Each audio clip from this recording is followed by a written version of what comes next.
paita dambudziko manapa. Patrick Chinamasa ari kubuda achitaura kuti zvoni hanzi takagadzira technology yedu inobata maghost. So ndakanyarira nguva yese because ndachida kuona kuti maZimbabweans vari kumbonyatsofunga chiko kana vanhu vachiitwa zvinhu zvakadai so izvo.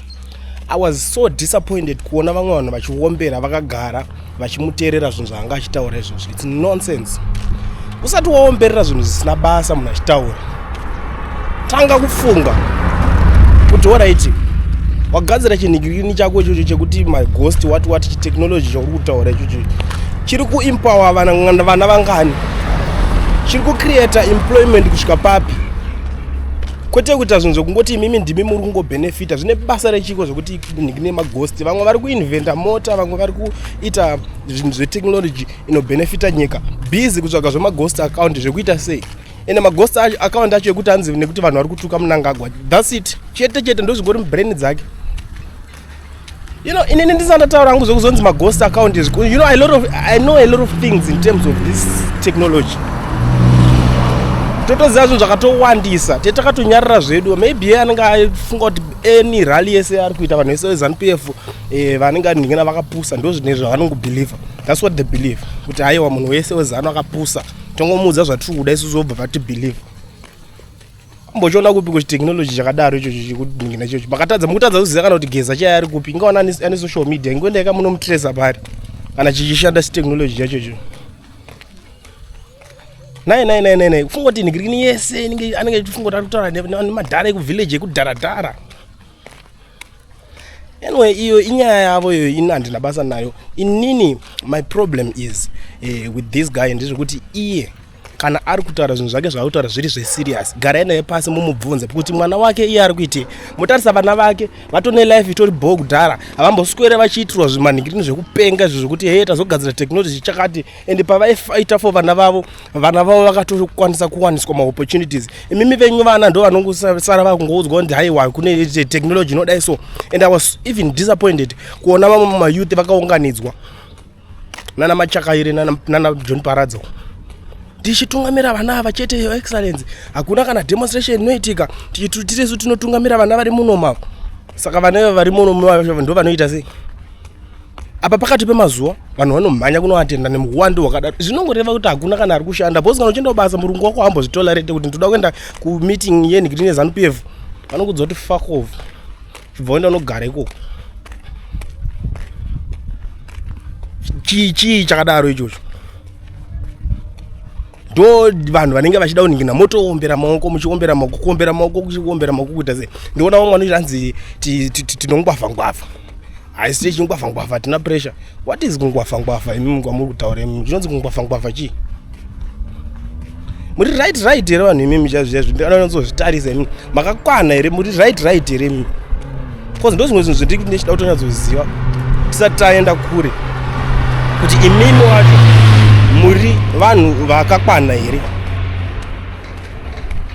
Tongwavha zvinhu zvese zvitori bho zvakatoendeka, hatina kana pressure. Ningirikine uchi tiri mahasela tiri madhila. Imi chidhila icho chamuri kutoita, let me tell you something, maybe mutaka kusarira kumashure. Nyaya yekungoti chete kubva kudhara vanhu manga magara makatongopusa kuZimbabwe ikoko. Chidhila chamutoti mukutoitaka ukatoenda kune imwe nyika ukatoita chisemu chidhila ichocho unotozosvika palevel rekuti unototika unotoita mari because vanhu vese vanenge vachishanda. Uri kungwavha mese nyika yese mota vanhu vese kungongwavha. Saka achatengera umwe ndiani? Hakuna kana vanhu vekuti vanenge vachishanda. Saka muri kungwavha kunani? Muri kungwavha zvimadhola izvozvo.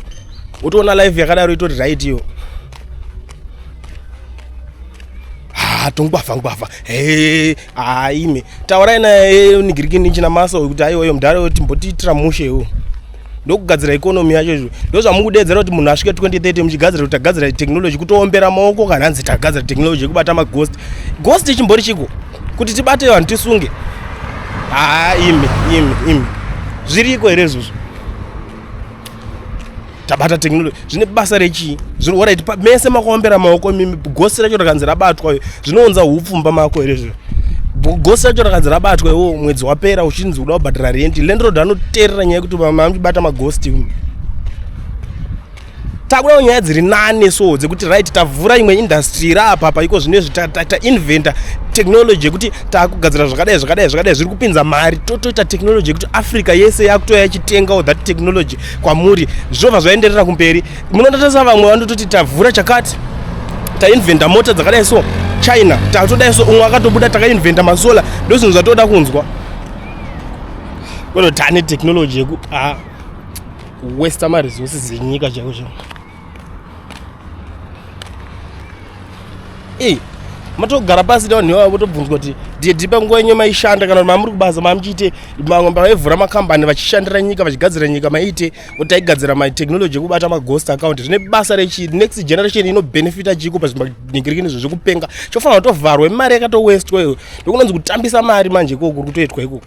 We don't tolerate such nonsense. Imimi vanhu imimi munongobvuma zvese muchingombera maoko ndime vamwe vanhu vatone problem because muri kusekerera vanhu vari kuita zvinhu zvisina kana nebasa rese ikoko ende wotoona mumwe munhu achiombera maoko even zvese zvanhu zvine zvakaungana ikoko zvoda kubanwa kutoenda ikoko. Imimi vana vacho mufanira kuvaonesa mukuenda muchinoombera maoko zvisina nebasa rese. Dzokerai kumba mugarai muri kudheni makaiza zvinozonyanya kani vanhu zvacho kana kusatonyara. Right, muri Zimbabwe, alright, mira ndisandapedza nyaya yangu yika. Ngatingogara tangoonesana panapa. Kuna vanhu vada kuvhurirwa vada kurejista makambani muSouth Africa vasina ma work permit anditi. Garai mabata mukoma Owen ndi namba dzandatoisa pa screeners. Mongoti mukoma Owen da kuregister company yangu nekuvhurirwa FNB business account. Munongozvitirwa zvinhu izvo musina permit. Panongodiwa a valid passport chete. Ma benefits account iyi akawandisa kusenderana mari, kuchengeta mari dzenyu, kuwana foreign currency yecho vanobva tongokutira plan ye visa card. Unozoti vanoda kuwana ma online payments vanoda kuningira zvakasiyana siyana. Mazuva ano vamwe munenge muchingorwisana mari yangu yakazodai mari yangu yakazodidi zvangu easy munongogara mangobata Owen mobva mangoningirikina ende ndobva ndagara ndangopa mukana kunowanda kuadvertiserwa ma business avo.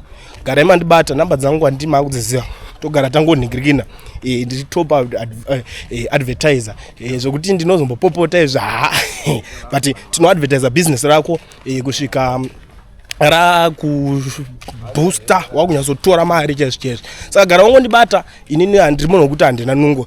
Let's go back to the story.